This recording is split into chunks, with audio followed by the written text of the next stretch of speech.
So I've recently been interested in getting some solar panels for my house here in Fort Collins, Colorado, and I realized that we've come to this point where the price of solar cells has dropped low enough where you're depending on the size of your house and how much electricity you use every month, it might or might not be worth it to switch to solar panels on your roof. But what I realize is that the utility companies, so in my case, Fort Collins Utility, they put a limit onto how much and how big your solar array, your rooftop solar array can be. And the limit is there to protect their interests. I mean, they have spent all this money on the grid and maintaining the system, and they make money by burning coal at the rawhide power plant and selling those electrons to people all over the city of Fort Collins. Um, More and more people are wanting to convert to renewable energy from an ethical standpoint, and we're right at the cusp of people starting to convert to renewable energy purely from an economic standpoint, where it's actually cheaper to buy solar electricity via this kind of very complicated system where you install a rooftop solar panel system and you're renting out the space to the solar companies. This is happening in California with a company called SolarCity. Um, but as we move forward and we go into this phase where more and more people are coming to the marketplace of rooftop solar arrays, we really have to keep in mind that we are entitled as homeowners to these government subsidies that come when you put in renewable energy. And I'm not sure how long those are going to last. I've heard all kinds of different reports. I think I'm going to go and research and figure out when those subsidies are going to stop. But I think that through the Obama administration, they're going to continue to roll out where, say, you get an $8,000 solar panel installation, you might be eligible for, I don't know, say like $3,000 in government subsidies. That's made up, I don't know, but it's something like that. So that's interesting to me that there's these companies that are basically not even making solar cells, but they're leasing basically rooftop real estate to sell electricity to you and to the energy company to whatever they can get away with. Um, and they're making them money, and good, more power to them. My problem is with the limits on how much and how large your solar or your rooftop solar array can be. So basically, the reason there's a limit is that the utilities companies that are oftentimes kind of a public-private partnership, like in the city of Fort Collins, it's Fort Collins Utility, which I think is a private company, but kind of overseen by the Public Utilities Commission here in Fort Collins or here in Colorado, and so their prices are regulated and stuff like that. So these companies have basically said you're not allowed to make your array too big because then you'll be making more electricity than you need, and you'll be competing with us, basically for power generation. What?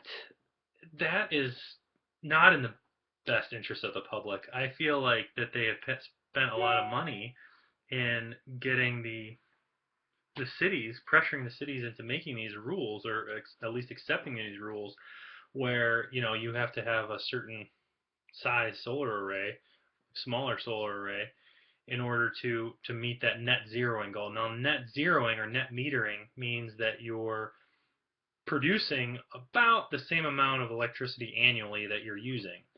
Um, some utilities, like this M2P utility in Texas, allow you to do net positive, where you're actually creating more electricity than you're using, and you're getting paid for that little bit in between. Now, like Fort Collins Utility, I hear that they allow 120% of your annual electricity usage to be generated off your solar array. So that's 20% over what you already use. So you could potentially, you know, be making uh, that 20%.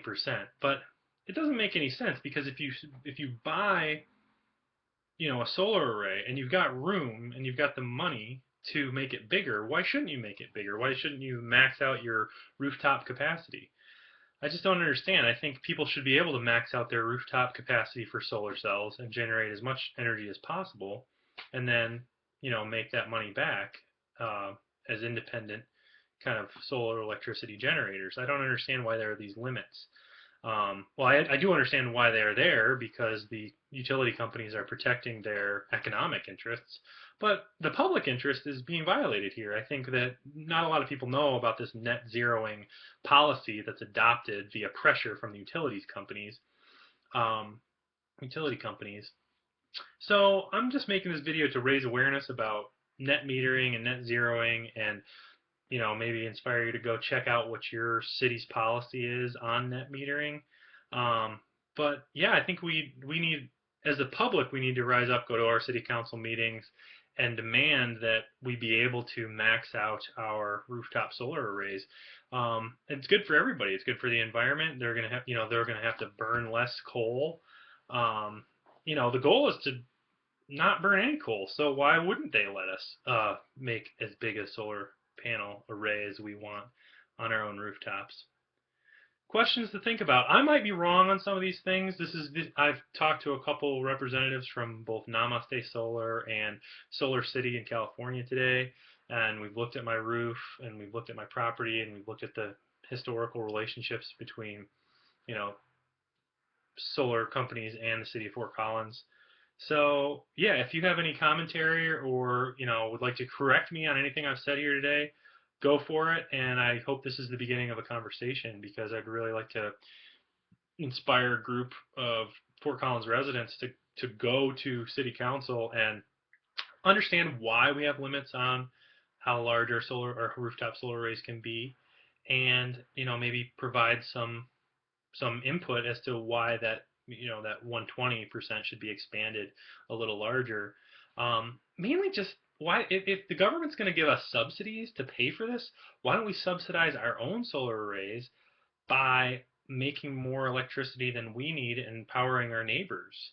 I don't understand why that doesn't work out better. More renewable energy seems like the key to reducing fossil fuel emissions, except especially emissions from coal-fired powered plants like rawhide.